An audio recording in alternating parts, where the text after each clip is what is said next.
여러분, 짐승에 불과한 이 소들이요, 자기 새끼도 버리고 오르막길을 갔다는 것, 그건 자기의 본능까지도 포기한 일이었어요. 소들이 아무 생각 없이 갔다고 하면 울면서 가지 않았어요. 아무리 짐승이어도 자기 새끼를 돌보고 싶은 것이 본능이거든요. 그런데 그 소들이 어미의 본성을 넘어 하나님의 더 크신 이끌림을 따라갔다는 것. 소들도 그렇게 하나님의 인도하심을 따라가는데, 하물며 우리 인생은 어때야 할까요? 사랑하는 여러분, 기도하면서도 하나님의 뜻을 선뜻 따라가기 어려울 때가 있습니다. 그렇게 가는 길이 때론 고난의 길이고 오르막길이고 실패의 길처럼 보여져서 망설여질 때가 있습니다. 그때 우리는 베세메스로 간 이 소들을 기억해야 합니다. 우리의 삶 속에 여전히 포기할 수 없는 본성과 본능들이 있죠. 하지만 오늘 말씀은 우리가 본성과 본능으로 살아가는 사람들이 아니라는 것을 이야기해주고 있는 거예요. 우리는 하나님의 뜻을 따라 살아가야 하는 하나님의 백성이라는 것을 이야기하고 있는 것입니다.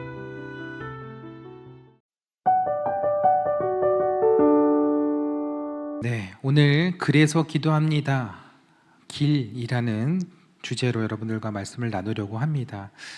변화산을 이제 앞두고 3주를 앞두고 있는데 기도에 관한 주제로 말씀을 나누려고 하는데요. 사실 제가 변화산을 앞두고는 항상 기도에 관한 말씀을 여러분들과 나눴습니다.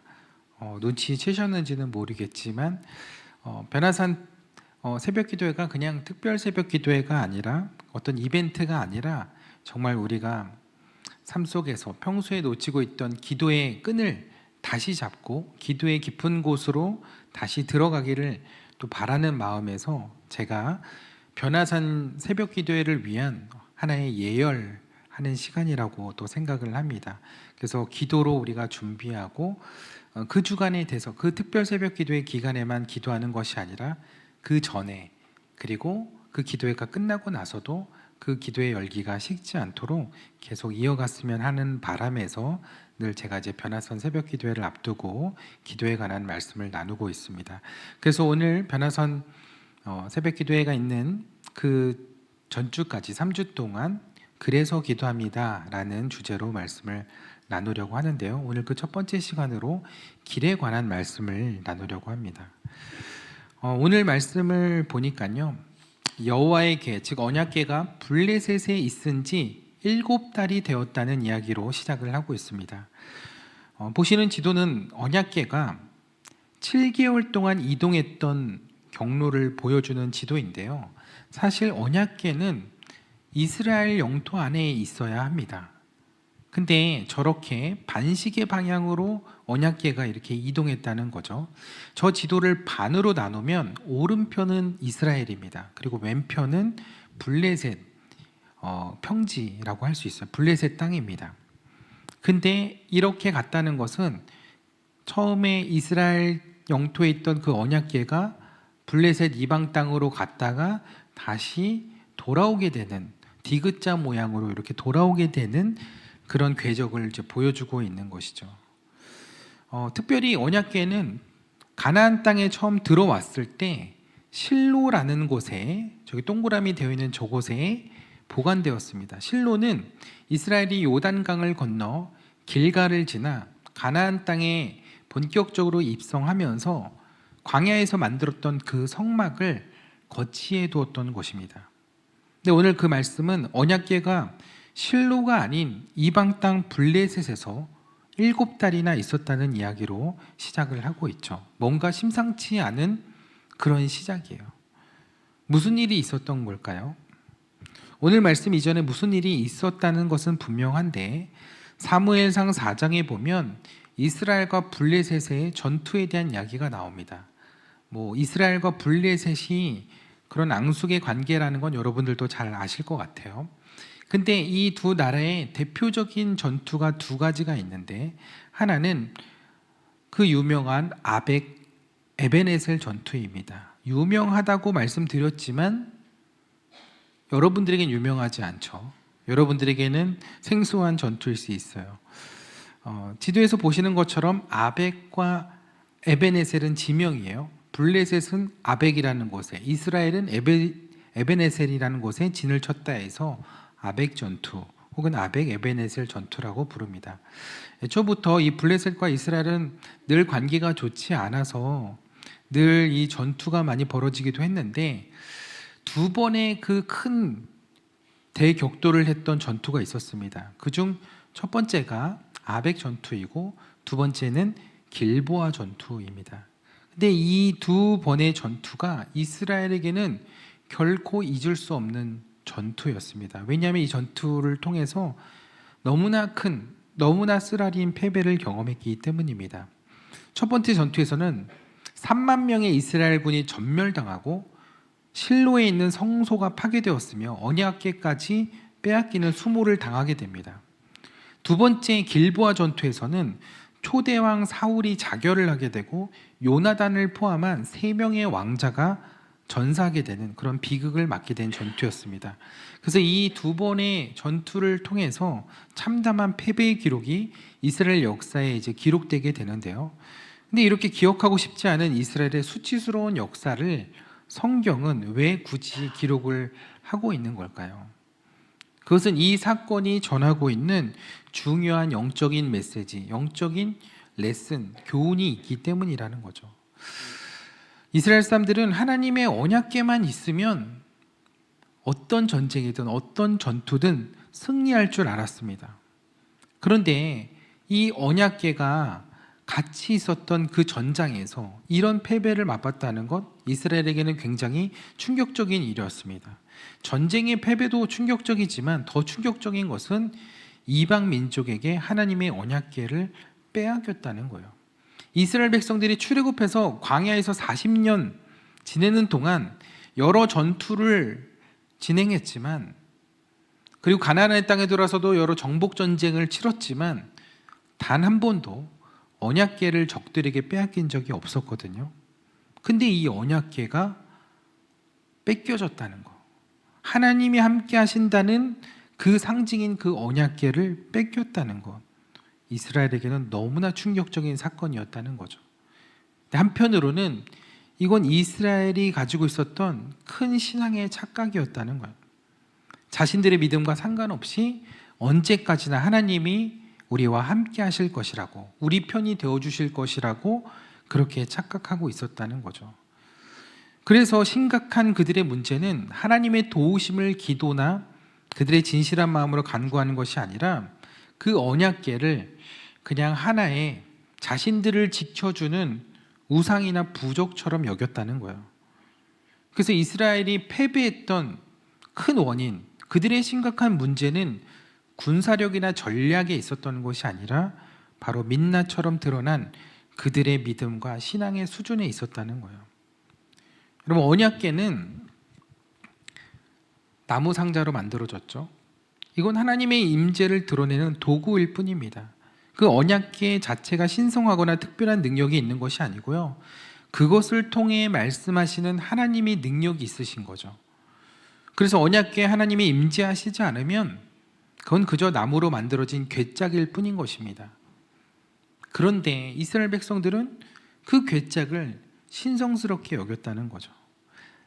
그 궤짝에 하나님이 임재하시는 그 임재하심을 누리지 않고 그 궤짝을 가지고 전쟁터에 나갔다는 거예요.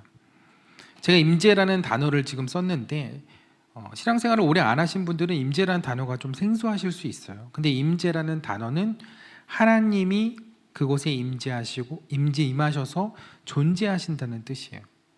쉽게 말해서 하나님이 그곳에 나타나셔서 함께 하신다라는 그런 뜻이에요. 근데 하나님은 언약궤가 있는 그곳에 임재하셨는데 하나님이 왜 언약궤에 임재하시는지를 아는 것이 중요해요. 여러분, 언약궤 안에는 뭐가 들어있는지 아세요? 저 나무 상자 안에 뭐가 들어있는지 아세요? 저기 안에는 언약의 문서인 두 돌판 십계명이 있고요, 그 외에 만나도 들어있고 아론의 지팡이도 들어있습니다. 그래서 언약궤라고 부르는 이유가요, 그 안에 언약의 증서인 십계명이 있고 언약의 물건들, 하나님과의 약속의 물건들이 담겨져 있기 때문에 그것을 언약궤라고 부르는 거죠. 그래서 하나님이 그곳에 임재하신 이유는 그곳에 하나님의 말씀과 약속이 담겨져 있기 때문이라는 거예요. 이게 없으면, 하나님이 이 나무 상자에 임재하실 이유가 없는 거예요.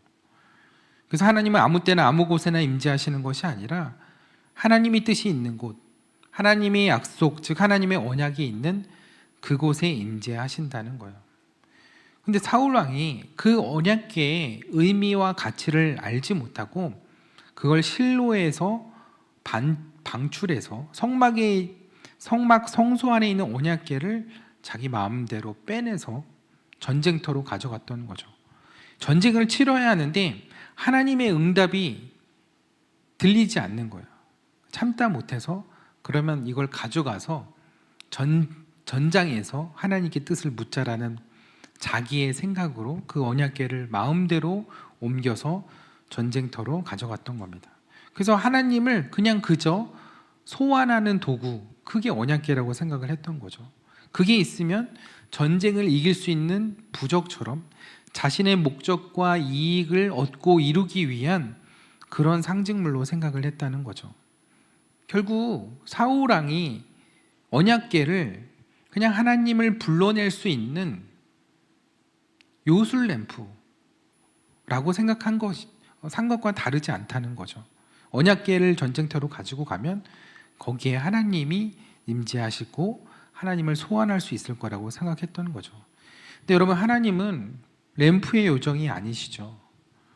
우리가 필요할 때 아무 때나 아무 곳에나 불러낼 수 있는 분이 아니라는 거예요. 물론 하나님은 어디에나 계시고 어디에서나 우리를 만나실 수 있죠. 그러나 우리가 하나님 나오세요, 하나님 들어가세요 할 수 있는 것이 아니라는 거죠. 근데 오늘날 우리는 하나님을 마치 그런 소환물로 생각할 때가 있다는 거예요. 우리 기도 제목들을 보면 그 내용들이 다 나를 향한 기도 제목들이에요.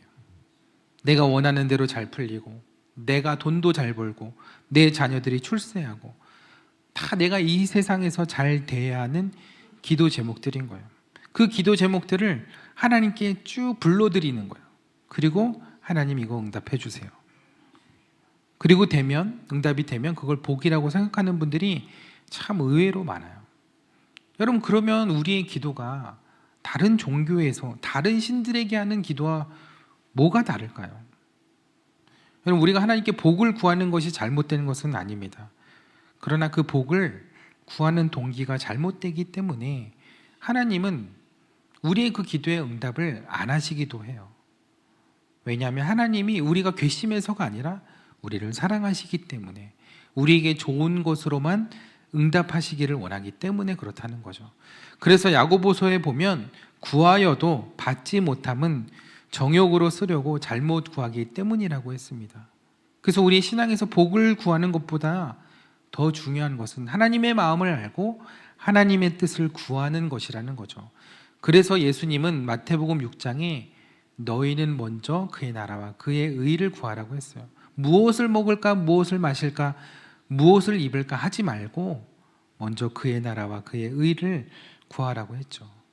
우리가 하나님의 뜻 안에 있으면 복을 구하지 않아도 복 있는 사람이 됩니다. 제가 지난주에 하나님과 함께하는 사람이 복 있는 사람이라고 그랬죠. 복 있는 사람은 하나님과 함께하는 사람이라고 했어요. 그래서 우리가 하나님의 뜻을 구하고 하나님의 뜻 안에 살아가면 하나님의 임재를 경험할 수 있고 하나님과 함께하는 복 있는 사람이 될 수 있는 거예요. 그래서 여러분들이 변화산 새벽 기도회 때 기도 제목을 이렇게 적으시잖아요.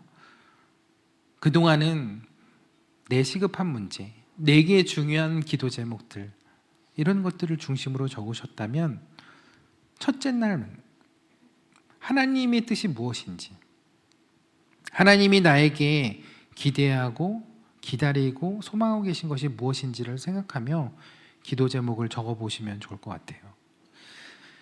여러분, 이스라엘 왕이 세워지기 전 시대를 사사시대라고 하는데요, 왕이 없으니까 다스릴 사람이 필요하잖아요. 그 사사들을 세운 거예요. 재판관들을 세운 거예요. 근데 그 시대가 암울했던 이유는 하나님의 말씀이 잘 들리지 않았기 때문이에요. 그래서 사사시대를 한마디로 정의하면 자기 소견에 옳은 대로 행하였던 시대라고 할 수 있습니다. 그 시대에 분명히 성막도 있었고요, 그 안에 언약궤도 있었습니다. 근데 그곳에서 하나님의 음성이 들리지 않았다는 거죠. 하나님은 그곳에 계셨지만 하나님의 임재를 경험하지도 찾지도 않았다는 것이에요. 결국 신앙의 껍데기만, 성막만 남아있는, 언약의 껍데기만 남아있는 그런 시대였다는 거죠. 근데 우리의 신앙도 외식과 형식만 남으면 그게 바로 껍데기 신앙이 되는 겁니다. 여러분, 성경책, 제가 어렸을 때는 무거운 성경책을 들고 다니시는 장로님이 제일 믿음이 좋아 보였어요. 근데 요즘에는 뭐 성경책 잘 안 들고 다니시죠? 근데 성경책 들고 다닌다고, 열심히 들고 다닌다고 그리스도인이 되는 게 아니죠. 주일에 교회에 열심히 나온다고 그리스도인이 되는 것이 아니라는 거예요. 그러지 말라는 게 아니라 그렇게만 한다고 온전한 그리스도인이 되는 게 아니라는 거죠. 여러분, 우리가 기도하는데도 왜 하나님께서는 응답을 안 해주실까요? 쉽게 단정적으로 말씀드리면 거기에 하나님의 뜻이 없기 때문입니다. 사실은 그게 기도가 응답이 안 되는 것이 아니라 하나님은 계속 그건 아니라고, 그건 안 되는 응답이라고 계속 응답해 주고 계신 거예요. 근데 우리가 그걸 빨리 깨달아야 하는 거죠. 내가 하나님의 뜻을 구하지 못했구나. 하나님이 나에게 바라시는 것이 다른 데 있구나라는 것을 깨닫고 우리의 기도의 방향을 바꿔야 한다는 거죠. 이스라엘 백성들은요, 전쟁에서 자신들의 기도가 왜 응답이 되지 않았는지 너무나 의아했습니다. 그리고 하나님의 언약궤가 왜 자신들을 떠나게 되었는지 도무지 이해하지를 못했습니다. 그들은 분명히 하나님과 함께 하려고 했고, 그래서 언약궤를 가져왔고 하나님의 도우심을 구했다고 생각했는데, 그러나 그 언약궤는 그들을 떠났다는 거죠. 근데 거기에 하나님의 의도가 있었다는 거예요. 하나님은 그들을 잠시 떠나기로 결정하셨어요. 그래서 무려 7개월 동안 언약궤가 이방 땅을 배회하게 됩니다. 하나님께서는 왜 그런 결정을 하셨을까요? 두 가지 이유가 있습니다. 첫째는 하나님을 잃어버린 삶, 하나님의 뜻이 없는 삶, 하나님의 말씀이 없는 삶이 얼마나 허망하고 비참한 것인지를 이스라엘로 하여금 알게 하시려고 했던 거예요. 둘째는 하나님이 누구이신지를 알게 하시고 오직 그들이 의지하고 섬겨야 할 분이 하나님뿐이라는 것을 알게 하시려고 했던 거예요. 그래서 이방 땅에서 하나님만이 참신이시고 하나님이 창조주 하나님이시고 모든 이름 위에 뛰어나신 하나님이시라는 사실을 이스라엘과 그 열방들이 만방이 알게 하시려고 했던 것이죠. 그래서 오늘 우리가 읽었던 이 말씀이요, 그렇게 이 아벡 전투 이후에 언약궤를 뺏기고 이 언약궤가 이스라엘을 떠나 블레셋 땅에 거하는 시간들을 배경으로 하고 있습니다. 아벡 전투에서 승리한 블레셋은요, 전리품으로 얻은 이 언약궤를 아스돗이라는 곳에 보관하게 됩니다. 근데 그곳에서 섬기던 신이 다곤이라는 신이에요. 해양 신이에요. 해산물 신이에요. 그래서 저희 물고기를 이렇게 뒤집어 쓰고 있잖아요. 당시에 근데 전쟁이요, 고대 근동의 전쟁들은요, 그냥 사람들 사이에서만의 싸움이 아니에요. 고대 근동의 전쟁은 신들의 전쟁이었어요. 그래서 전쟁에 승리하면 자신들이 믿는 그 신상 앞에 그 패배한 나라가 믿는 신의 상징물을 제물로 바쳤습니다. 그래서 여호와를 상징하는 언약궤를 그들의 신인 다곤 앞에 바쳤던 거예요. 근데 그렇게 바쳤는데 다음 날 아침에 그곳 사람들이 깜짝 놀랄 일이 벌어집니다. 다곤 신상이 여호와의 언약궤 앞에 엎으러져 있는 거예요. 그래서 무슨 일인가, 아니 이 큰 신상이 왜 넘어져 있고 누가 이렇게 했나 의아해하며 그 신상을 다시 세워 놓았는데, 그 이튿날 아침에 더 끔찍한 일이 벌어지게 됩니다.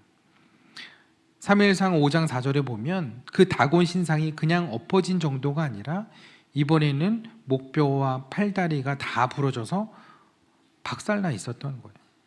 아스돗 사람들은 그 사건에 너무나 큰 충격을 받습니다.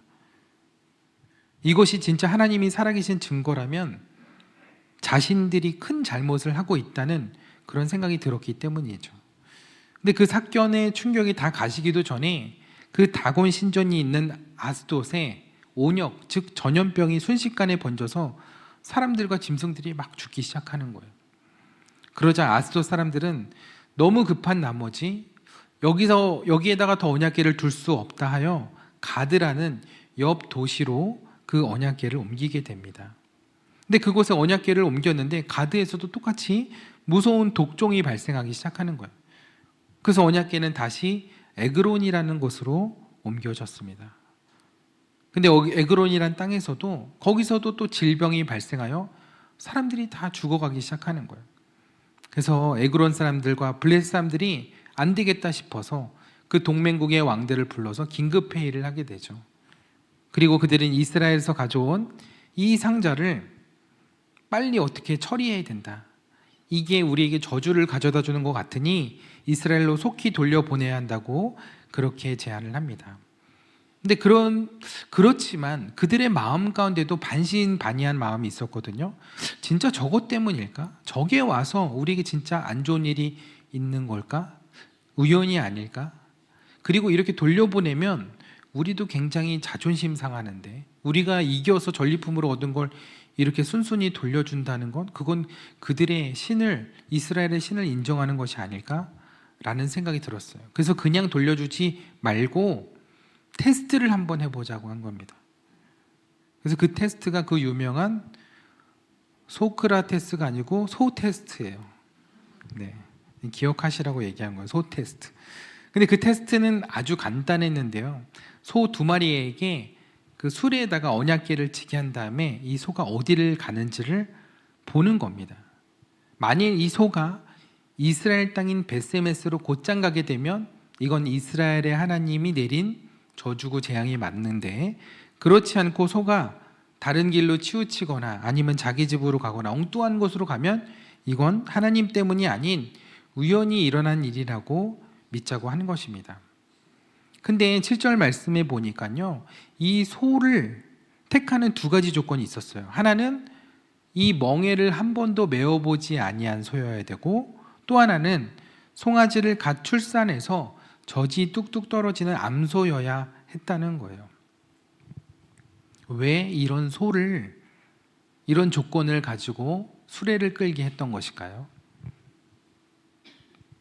그것은 이 소가 베세메스로 갈 수 있는 가능성을 최대한 낮추려고 한 거예요. 왜냐하면 거기로 가는 가능성이 너무나 높으면 그게 우연이라고 생각할 수밖에 없잖아요. 가능성이 없는데 일어난 일이면 그게 분명한 신의 뜻이라는 것을 확인할 수 있기 때문이라는 거죠. 여러분, 그러면 제가 여러분들에게 질문을 한번 해볼게요. 이 언약궤를 실은 수레를 끌고 가는 소가 베세메스로 갈 확률이 얼마나 된다고 생각하세요? 몇 프로 정도 될까요? 아까 그 지도를 보시면 이렇게 반으로 나눠서 오른쪽이 이스라엘, 왼쪽이 블레셋이라고 그랬잖아요. 그러면은 이쪽 아니면 이쪽이니까 반반, 50대 50 아닌가요? 라고 이야기할 수 있는데, 그렇게 대답하시는 분들은 인생이 참 행복하신 분인 것 같아요. 단순하게 생각하셔서. 근데 여러분, 사방으로 뚫린 길 중에 한 방향으로 곧장 간다는 건 정말 매우 낮은 확률입니다. 그러니까 아까 지도에서 에그론에서 이제 베세메스까지의 길이 이렇게 나왔었는데, 다시 보여드릴까요? 그 에그론에서 베세메스까지 그 위에 짧은 길이 보이시죠? 그 길이 있는데 이 길이가 약 22km입니다. 여러분, 인천대교가 몇 킬로인지 아세요? 네, 이걸 물어보는 거는 약 22km이기 때문에 제가 말씀드리는 거죠. 아니, 무슨 인천대교가 22km나 돼? 라고 생각하실 수 있는데, 물론 그 바닷길, 이 바닷길은 바다 위로 난 교량은 12km 정도 되고요. 이게 인천대교가 거기서 끝이 아니에요. 이게 연장된, 확장된 송도까지 이렇게 이어지는 그 길까지가 인천대교거든요. 거기 인천대교 시작점인 데가 있어요. 근데 거기까지 합치면 약 22km가 됩니다. 딱 에그론에서 베세메스까지 거리예요. 그러니까 우리 교회에서 송도까지 가는 이제 거리라고 생각하시면 되는데, 근데 이 멍에를 한 번도 매지 못한 이 소가 이 인천대교의 거리를 이렇게 가는 거예요. 근데 이 소가 얼마나 지속해서 갈 수 있을까요? 더구나 어떤 소라고 했어요? 암소인데 갓 송아지를 낳은 암소였어요. 그리고 두 마리의 소가 마음을 맞추어서, 한 번도 멍에를 매지 않는데 마음을 맞추어서 한 방향으로 간다는 것, 이건 그냥 어려운 일이 아니고 거의 불가능한 일이라고 할 수 있어요. 근데 안 그래도 불가능한 상황인데 더 불가능한 이유가 있습니다. 그것은 에그론과 베세메스가 동일한 고도상에 있는 도시가 아니라는 거예요. 그래서 제가 이제 인천대교도 요 방향으로 찍은 이유가 있어요. 얘네들이 베세메스로 가는 길이 그냥 평지나 내리막이 아니라 오르막길이에요. 그러니까 그 오르막길을 간다는 건 불가능한 일이죠. 이스라엘을 보면요, 지형이 이래요. 단면으로 이렇게 잘라보면 이렇게 돼 있어요. 그러니까 이스라엘은 산지예요. 예루살렘이나 막 이런 데 가면요, 완전 그냥 산 위에 도시가 있어요. 그리고 이제 지중해 쪽으로 내려가면, 블레셋 쪽으로 내려가면 평야가 나옵니다. 그러니까 블레셋에서 이스라엘로 간다는 것은 고도상, 해발 고도상 올라가는 길을 이야기하는 거예요. 오르막길을 이야기하는 것이죠. 그러니까 이스라엘은 산지고 오르막길이었다는 거예요. 근데 이 소들이 목적지가 찍혀있는 내비게이션을 보고 가지 않는 이상 곧장 베세메스를 향해서 올라갈 확률은 제로입니다. 제로. 이 소들이 안 그래도 이 무거운 수레를 끌고 가는데 제정신이 아닌 이상 그 오르막길을 향해서 가겠으며, 그리고 그 멍에를 메고 한 마음으로 그 두 소가 가겠으며, 그리고 갓 낳은 송아지를 두고서는 뒤도 돌아보지 않고 그렇게 간다는 것, 결국 이거는 블레셋 사람들이 철저하게 가능성이 전혀 없는 상황을 설정해 놓고 한 테스트라는 거예요. 그래야 언약궤에 하나님이 계시고 이것을 통해 역사하신 분이 하나님이라는 것을 확인해 볼 수 있기 때문이라는 거죠. 근데 여러분, 이런 아이디어를 누가 낸 것일까요? 오늘 2절 말씀에 보니까 블레셋의 제사장들과 복술자들이 조언하는 장면이 쭉 나옵니다. 그러니까 이게 점쟁이들이 시킨 대로 한 일이에요. 근데 이 사람들이 하나님께 영광을 돌리고 하나님이 이런 일을 하셨으니 우리가 회개해야 된다는 식으로 처음에 이야기를 합니다. 그런데 그들의 마음 가운데는, 그들의 진심은 사실 그게 아니었어요. 애초부터 안 될 확률을 놓고 오히려 하나님이 하신 일이 아니었으면 좋겠다, 우리가 믿는 다곤신이 더 위였으면 좋겠다라는 생각이 더 컸을 거예요. 그래서 오히려 안 되는 것을 보여주면서, 봐라, 너네들 신은 그럴 힘이 없어, 가짜라는 걸 보여주고 싶었던 것 아닌가라는 생각이 들었어요.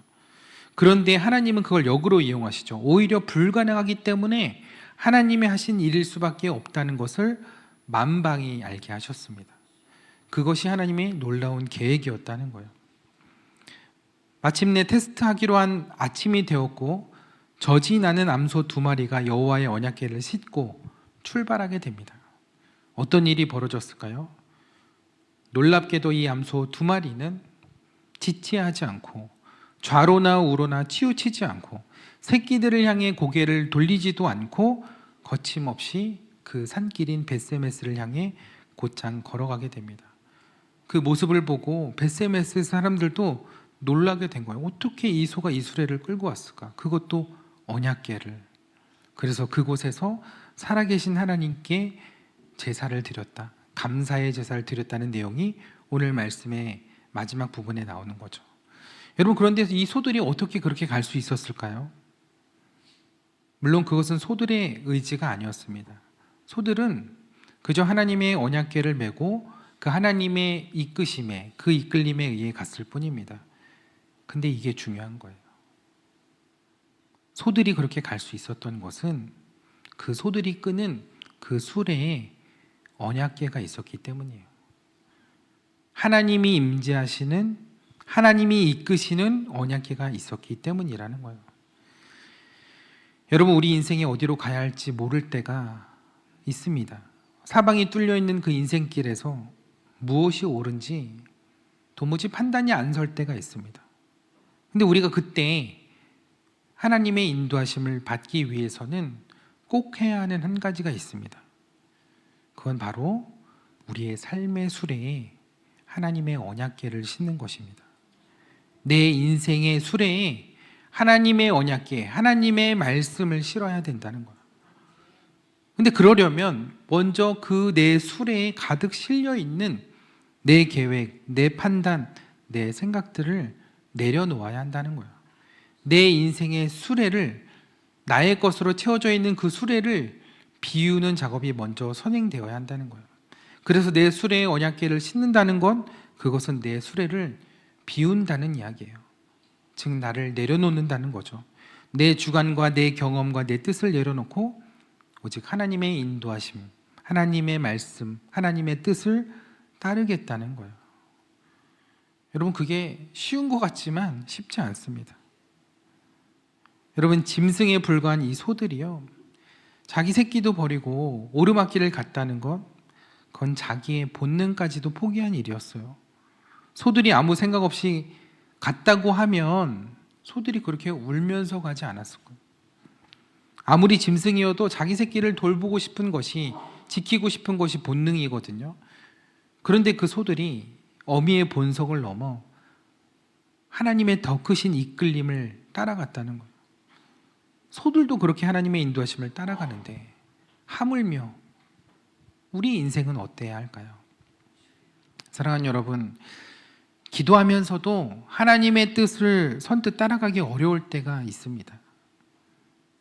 그렇게 가는 길이 때론 고난의 길이고 오르막길이고 실패의 길처럼 보여져서 망설여질 때가 있습니다. 그러나 그 길이 하나님의 인도하심의 길이 맞다면 우리는 그 길로 가야 돼요. 그리고 그때 우리는 벳세메스로 간 이 소들을 기억해야 합니다. 우리의 삶 속에 여전히 포기할 수 없는 본성과 본능들이 있죠. 내가 가고 싶은 길들이 있어요. 포기할 수 없는 길들이 있어요. 하지만 오늘 말씀은 우리가 본성과 본능으로 살아가는 사람들이 아니라는 것을 이야기해 주고 있는 거예요. 우리는 인생의 수레에 하나님의 언약궤를 싣고 하나님의 뜻을 따라 살아가야 하는 하나님의 백성이라는 것을 이야기하고 있는 것입니다. 그래서 우리는 하나님이 이끄시는 길로 가야 하는 것이 맞아요. 그러기 위해서는 내 본성과 내 본능까지도 꺾고 가야 하는 거죠. 내 주장과 내 습관과 내 힘도 빼고 가야 합니다. 요거는 못 내려놓겠는데, 요거는 같이 싣고 가면 안 될까? 아니요, 안 돼요. 거기에는 오로지 하나님의 언약궤, 하나님의 인도하심만이 있어야 한다는 거예요. 그래야 우리가 하나님이 예비하시고 인도하시는 가장 좋은 길로 갈 수 있기 때문입니다. 여러분, 혹시 소가 물에서 헤엄치는 거 보신 적 있으세요? 있으세요? 어디 동남아에서 오셨어요? 그럼 말이 헤엄치는 건 보신 적 있으세요? 소와 말이 함께 헤엄치는 건 더 보신 일이 없으시죠? 흔한 광경은 아니라고 생각돼요. 그러나 우리가 한번 상상해보자는 거예요. 이 둘이 같이 물에 빠졌어요. 어떤 동물이 헤엄을 더 잘 칠 것 같으세요? 네, 똑같이 네 발을 가지고 있지만 말이 훨씬 더 헤엄을 잘 칩니다. 딱 보기에도 날렵하고 다리도 길고 더 힘이 있어 보이잖아요. 그래서 실제로 말과 소가 저수지에 이렇게 빠지면 둘 다 헤엄쳐 나올 수는 있는데 말이 소보다 2배 이상 빨리 헤엄쳐서 나옵니다. 그런데 만약 홍수가 나가지고 빠른 강물살 속에 있다면 그 상황이 완전히 달라져요. 그때는 힘이 좋은 말은 못 나옵니다. 그런데 헤엄을 못 치는 소는 빠져나와서 삽니다. 거기서 나온 유명한 고사성어가 있는데요. 그게 바로 우생마사라는 사자성어입니다. 소는 살고 말은 죽는다. 왜 이런 일이 벌어지는 걸까요?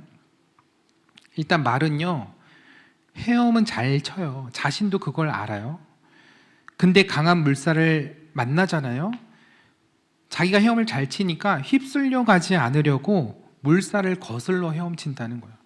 그래서 물살을 거슬러 1m 올라갔다가 다시 1m 밀려서 오고 1m 올라갔다가 다시 밀려서 오고, 이걸 반복하면서 계속 제자리를 맴도는 거예요. 그러다가 20분 정도 헤엄치면 제자리에서 힘이 다 빠져서 익사해 버린다는 거예요. 반면 소는 어떨까요? 소는 자신이 수영 못한다는 걸 잘 알아요. 그래서 그냥 물살을 등에 진 채 그냥 둥둥 떠내려가는 거예요. 그게 마치 그냥 인생을 포기한 것처럼 보일 수 있지만 사실은 떠내려가는 그 물살 속에서 나름대로 저 짧은 다리로 열심히 다리를 젓고 있는 거예요.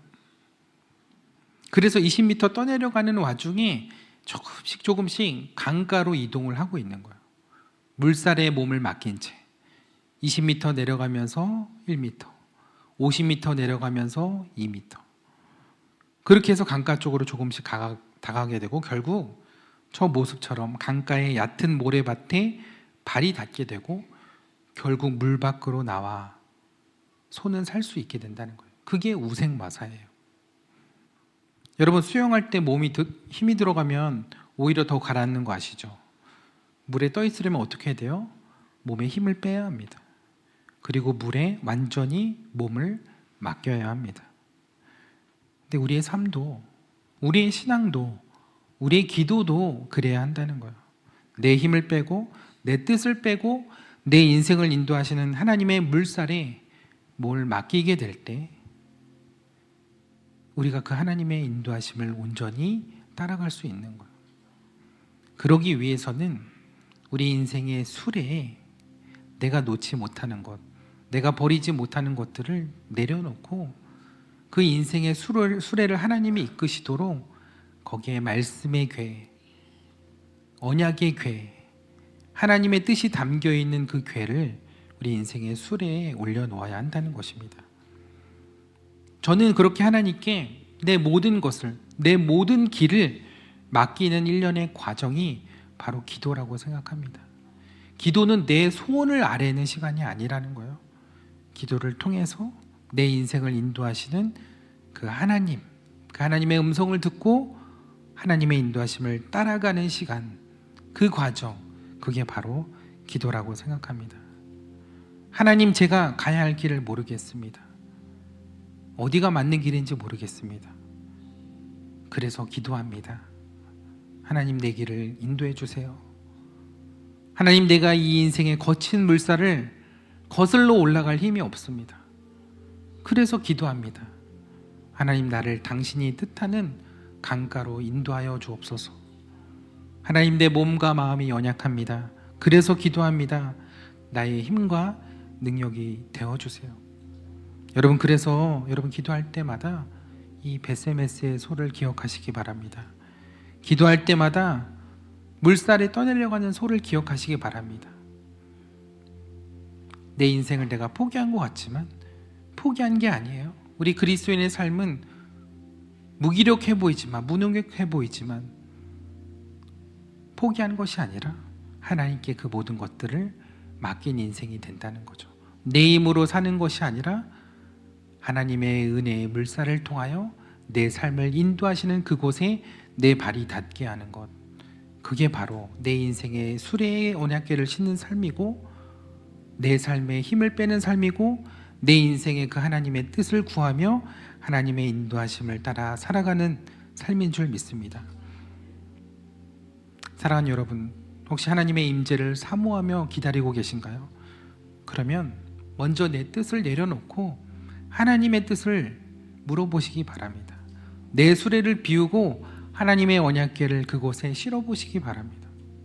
그때 하나님은 우리가 상상할 수 없고 불가능해 보이던 그 놀라운 것으로 우리의 삶을, 우리의 발걸음을 인도해 주실 줄 믿습니다. 하나님은 광야에도 길을 내시는 하나님이세요. 하나님은 사막에도 강을 내시는 하나님이신 줄 믿습니다. 그 하나님을 우리가 신뢰함으로 그 하나님의 인도하심을 따라 걸어가다 보면 우리가 상상할 수 없는, 우리가 예기치 못하던 그 오아시스에 하나님이 이르게 하실 줄 믿습니다. 그러한 하나님의 놀라우신 인도하심을 바라보며 그 하나님을 온전히 신뢰하며 또 그 믿음의 발걸음을 또 걸어가시는 그런 여러분들의 한 주가 되시기를 주님의 이름으로 축원합니다. 주님, 저는 지금까지 내 삶이 내 것인 줄 알고 살아왔습니다. 그래서 내 뜻대로, 내 방법으로 내 힘으로 살려고 했습니다. 그러나 주님, 내 삶은 내 것이 아닙니다. 내 삶은 주의 것임을 고백하며 내 인생의 수레의 모든 무거운 짐을 내려놓고 주님의 말씀이 담긴 그 언약궤를 다시 올려드리기를 원합니다. 주님, 내 삶은 주의 것입니다. 내 삶을 인도하여 주옵소서. 보이지 않는 그 길 속에서도 우리의 삶을 장중 가운데 붙드시며 선한 길로 인도하시는 그 주님을 온전히 신뢰합니다. 우리의 모든 본능과 우리의 마음과 우리의 소원들을 내려놓고 주님의 뜻을 의지하며 나아가기를 원하오니 우리의 마음을 주장하여 주옵소서. 우리의 마음에 주님의 언약을 새겨 주옵소서. 주님의 뜻을 따라 살아가는 주님의 백성의 발걸음들이 다 되게 하여 주옵소서. 우리의 삶이 오르막길 같을지라도 우리가 그 주님과 함께 하심으로 그 길을 담대히 걸어 올라갈 수 있도록 주님 우리와 함께 하여 주옵소서. 우리 주여 한번 부르짖고 함께 기도하겠습니다. 주여!